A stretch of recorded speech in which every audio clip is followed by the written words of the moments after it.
l'organisation et c'est le Mali qui assure la présidence en exercice de l'AES pour 1 an.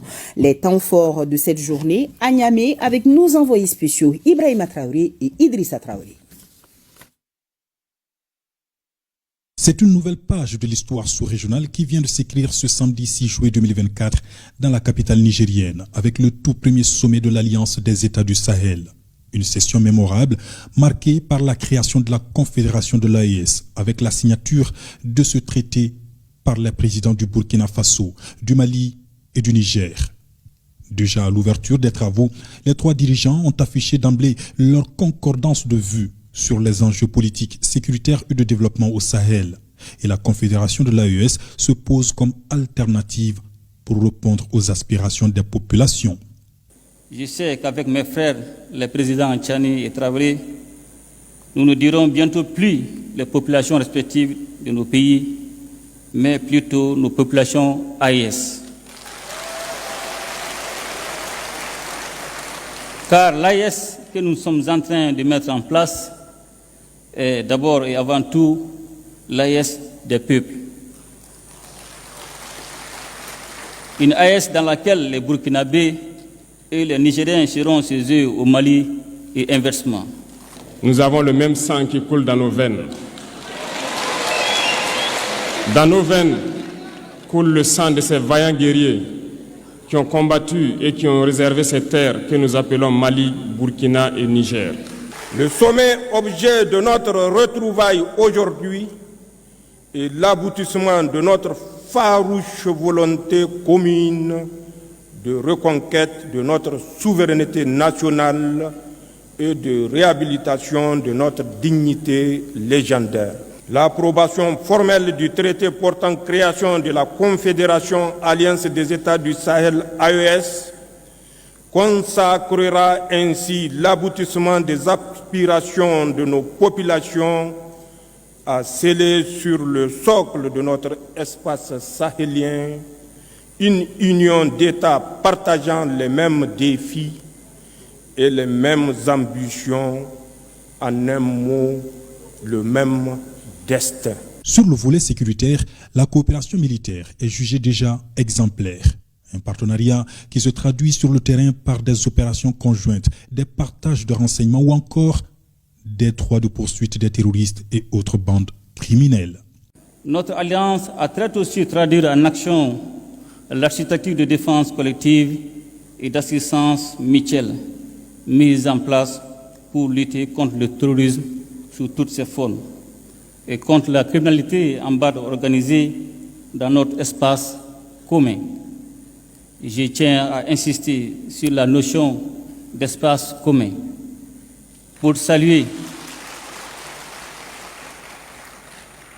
la clairvoyance de mes frères, les présidents Tchani et Traoré, qui avaient pris les mesures nécessaires pour autoriser les droits de poursuite sur leurs territoires respectifs afin de traquer efficacement les groupes armés terroristes sans contrainte liée aux frontières nationales. Ainsi, aujourd'hui, il est évident que la paix a changé de camp. Pour preuve, nous assistons régulièrement à des actes de reddition d'éléments terroristes qui déposent les armes devant nos armées nationales. La constitution de ce front a dissuadé les velléités de déstabilisation de notre pays et je tiens à réitérer mon sentiment de profonde gratitude à l'endroit de mes frères Ibrahim Traoré et Assimi Goïta pour cette preuve manifeste de solidarité agissante. Mon pays vous rend un vibrant hommage pour cette prise de position. À cet égard, il me plaît de constater que le volet défense-sécurité de l'Alliance des États du Sahel connaît déjà des avancées significatives avec la mise en place de la force conjointe des États du Sahel. Je demeure convaincu que dans le contexte géopolitique actuel, l'Alliance des États du Sahel constitue le seul regroupement sous-régional efficient dans le domaine de la lutte contre le terrorisme, la CEDEAO ayant brillé par son déficit d'implication dans cette lutte.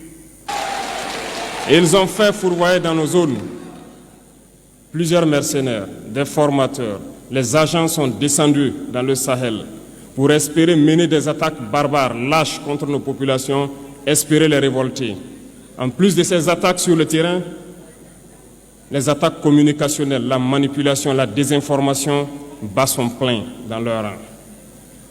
Mais les peuples du Sahel ont compris et plus jamais on ne pourra les manipuler. Ils savent d'où ils viennent, ils savent ce qu'ils font et ils savent où ils partent. Les peuples de l'AES fondent aussi leur espoir sur la création de ce nouveau bloc pour profiter enfin des richesses immenses de cet espace stratégique. Les trois dirigeants en sont bien conscients et ne semblent pas tarder à agir sur le front du développement. Lorsque vous partez dans nos États, nos sols sont troués de toutes parts pour rechercher les métaux précieux tels que l'or. Mais souvent, il n'y a même pas la moindre route accessible pour atteindre les zones où ils exploitent l'or, encore moins certains services sociaux de base. Voilà pourquoi nous avons décidé de nous révolter et de prendre le destin de nos pays en main.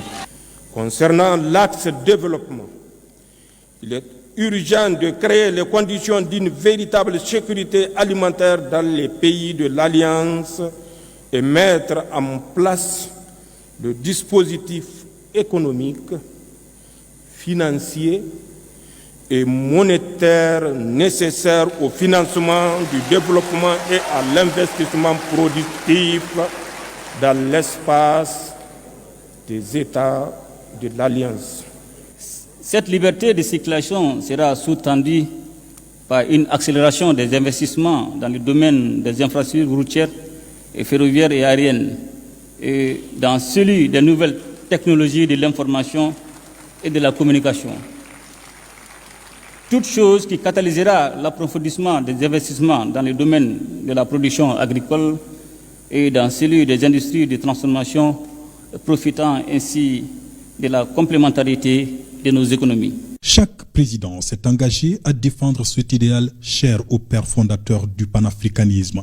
Tous appellent à la solidarité et à l'unité d'action pour une AES forte et prospère.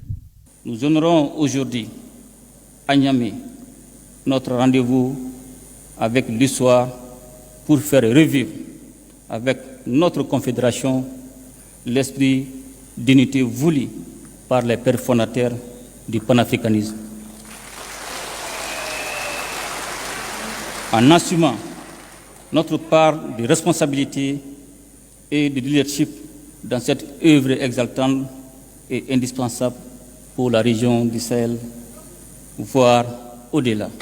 Je souhaite donc que ces moments soient pour nous une histoire que nous allons écrire pour l'AES, mais surtout pour l'Afrique et pour le monde entier. Que Dieu illumine tout un chacun de nous. Que Dieu nous inspire dans ces tâches qui nous sont confiées.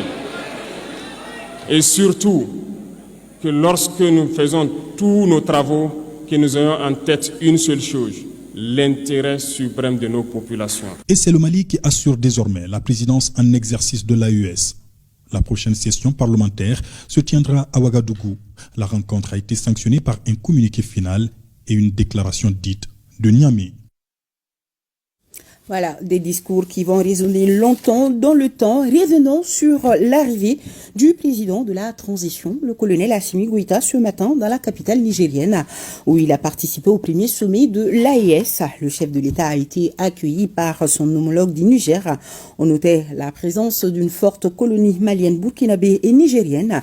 Les temps forts de l'accueil du chef de l'État, c'est avec nos envoyés spéciaux.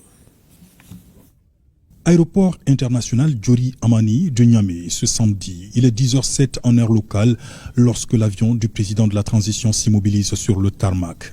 Colonel Assimi Goïta vient prendre part au premier sommet de l'AES. Il est reçu avec tous les honneurs par le général Abdraman Chani, président du CNSP, chef de l'État du Niger.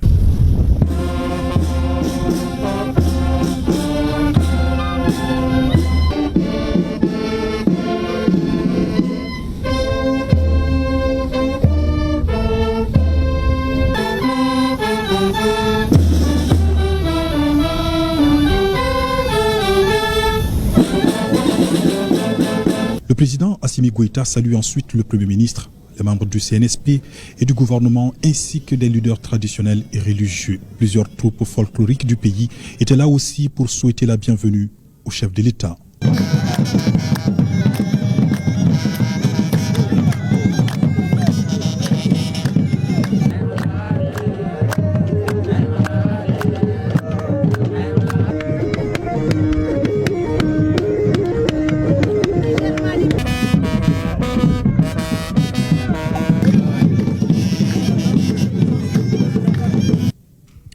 Cet accueil est suivi d'un bref entretien entre les deux présidents au salon d'honneur de l'aéroport, un échange élargi aux délégations maliennes et nigériennes. Autre temps fort de cet accueil, la mobilisation exceptionnelle des Nigériens sortis massivement pour saluer le cortège présidentiel de l'aéroport en ville.